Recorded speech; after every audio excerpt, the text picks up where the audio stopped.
Welcome to our channel advance math academy. मैं TKS आज video लेकर आया हूँ women respiratory system. Women respiratory system का हम पहला टॉपिक लेकर आए हैं रेस्पिरेशन।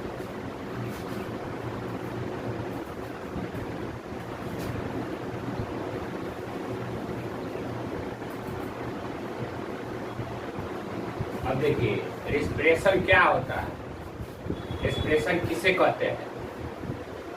रेस्पिरेशन एक प्रोसेस है जिसमें इन्वायरमेंट से ऑक्सीजन को टेक किया जाता है और उसको सेल में पहुंचाया जाता है, जहां उसका यूज किया जाता है ग्लूकोज के ब्रेक डाउन में।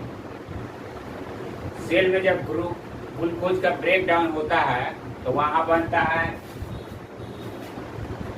CO2, वाटर और ATP, एनर्जी बनता है ATP के फॉर्म में।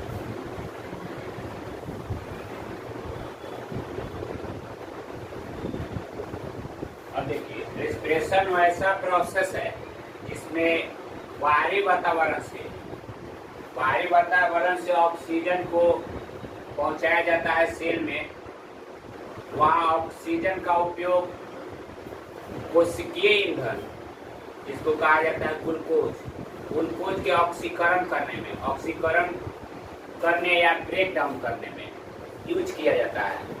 अब वहाँ ग्लूकोज का जब ब्रेक डाउन होता है सेल में तो बनता है कार्बन डाइऑक्साइड, वाटर और ATP ऊर्जा के फॉर्म में बनता है, जिसका इस ऊर्जा का उपयोग बॉडी अपने मेटाबॉलिक प्रोसेस में करता है।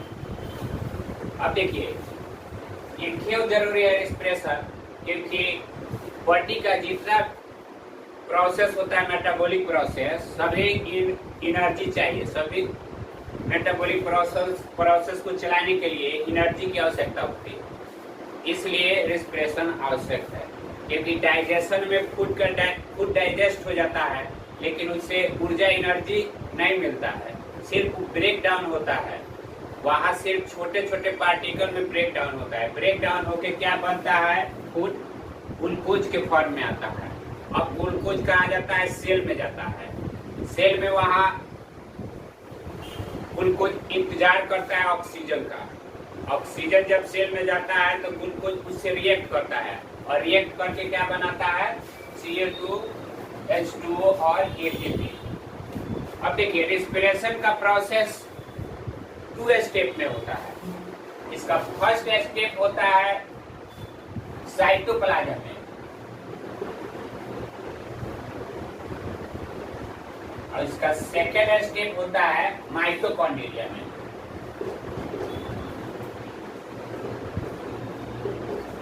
माइटोकॉन्ड्रिया में होता है।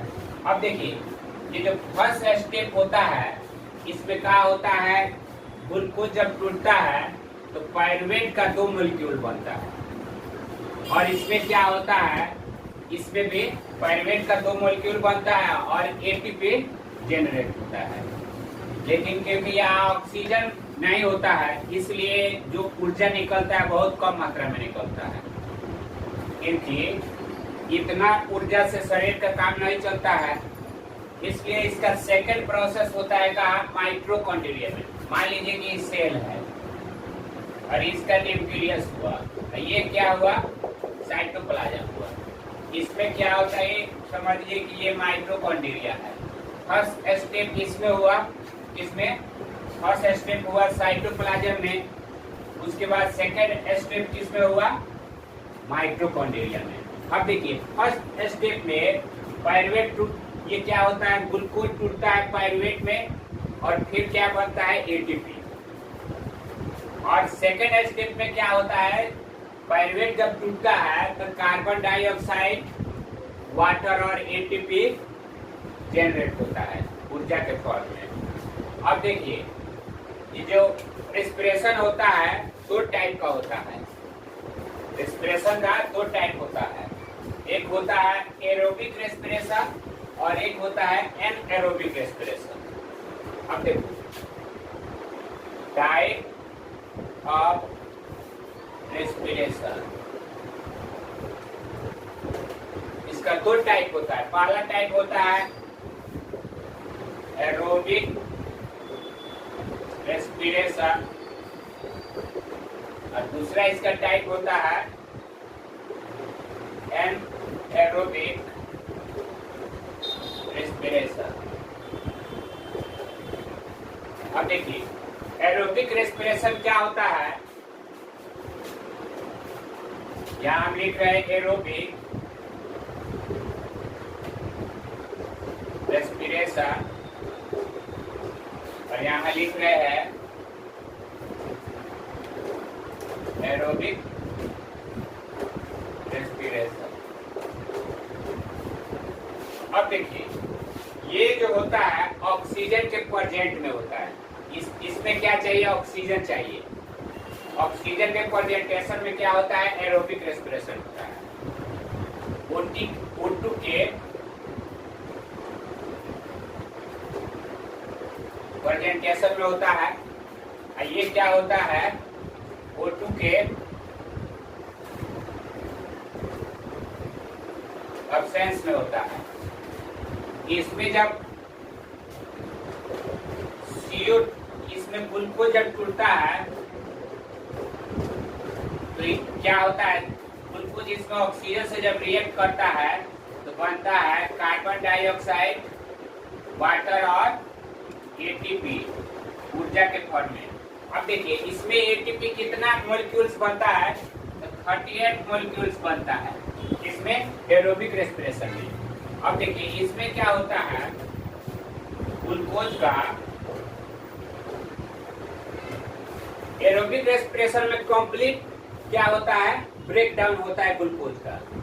एनाएरोबिक रेस्पिरेशन में पार्शियली होता है, आंशिक रूप से होता है, पूरा नहीं होता है। अब इसमें एक टूटता है क्योंकि तो ऑक्सीजन के एब्सेंस में हो रहा है, इसमें टूटता है।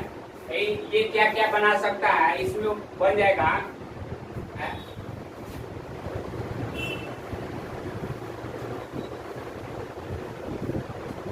इथेनोइक एसिड, लैक्टिक एसिड, उसके बाद बनता है मेथेनोइक एसिड और उसके बाद बनता है कार्बन डाइऑक्साइड CO2 और एटीपी। एटीपी का कितना मॉलिक्यूल्स, 2 मॉलिक्यूल्स इसमें बनता है। अब देखिए सबसे ज्यादा एनर्जी किसमें जनरेट हो रहा है, एरोबिक रेस्पिरेशन में, क्योंकि इसमें 38 मॉलिक्यूल्स जनरेट हो रहा है और इसमें कितना जनरेट हो रहा है, सिर्फ ओनली 2 मॉलिक्यूल्स जनरेट हो रहा है। अब देखिए ये क्या होता है, इसका एग्जांपल है, इसका एग्जांपल हो जाएगा एनिमल हो जाएगा, ह्यूमन बीइंग्स हो जाएगा, ठीक है। और इसका एग्जांपल हो जाएगा जितना यूनिसेलुलर जो ऑर्गेनिज्म होता है, बैक्टीरिया होता है, वायरस होता है, इसमें रेप्टाइल भी आ जाएगा एरोबिक रेस्पिरेशन में, ठीक है।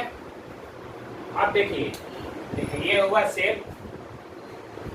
सेल के सबसे बाहरी जो ये कवरिंग होता है इसको सेल मेम्ब्रेन कहते हैं। इसके अंदर एक ये गोल संरचना है, इसको कहा जाता है न्यूक्लियस। न्यूक्लियस और सेल मेम्ब्रेन के बीच में क्या होता है, जेली लाइक सब्सटेंस होता है, जिसको साइटोप्लाज्म कहा जाता है। इस साइटोप्लाज्म में सेल ऑर्गेनेल्स होता है, नहीं तो सेल ऑर्गेनेल्स में एक ऑर्गेनेल्स हो गया माइटोकॉन्ड्रिया। पहला स्टेज तो यहाँ हुआ, फर्स्ट जो मतलब ग्लूकोज इसमें टूटता है। इसमें जब जो प्रोसेस होता है रेस्पिरेशन का, तो ये होता है एनाएरोबिक रेस्पिरेशन होता है, क्योंकि इसमें ऑक्सीजन नहीं रहता है।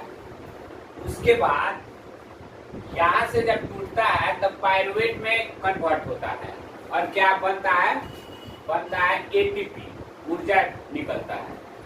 दूसरा स्टेप इसका कंप्लीट, अब देखो कंप्लीट ब्रेक डाउन कहाँ होता है, तो माइटोकॉन्ड्रिया में होता है।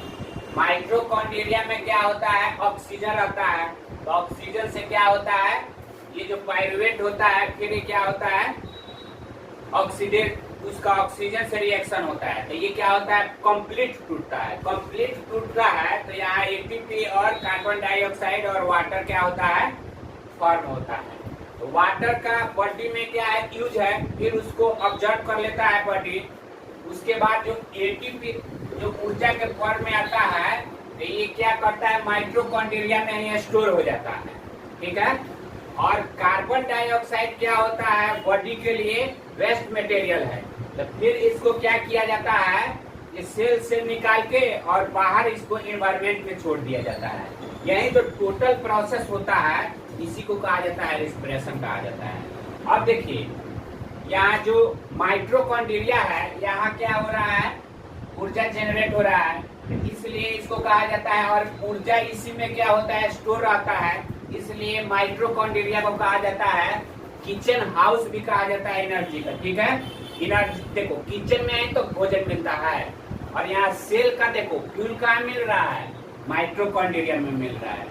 और माइटोकॉन्ड्रिया में क्या हो रहा है एटीपी यहाँ स्टोर भी हो जा रहा है। जब जब बॉडी को आवश्यकता होता है एनर्जी का, इस माइटोकॉन्ड्रिया से एटीपी को निकाल के और ऊर्जा अपना लेता रहता है।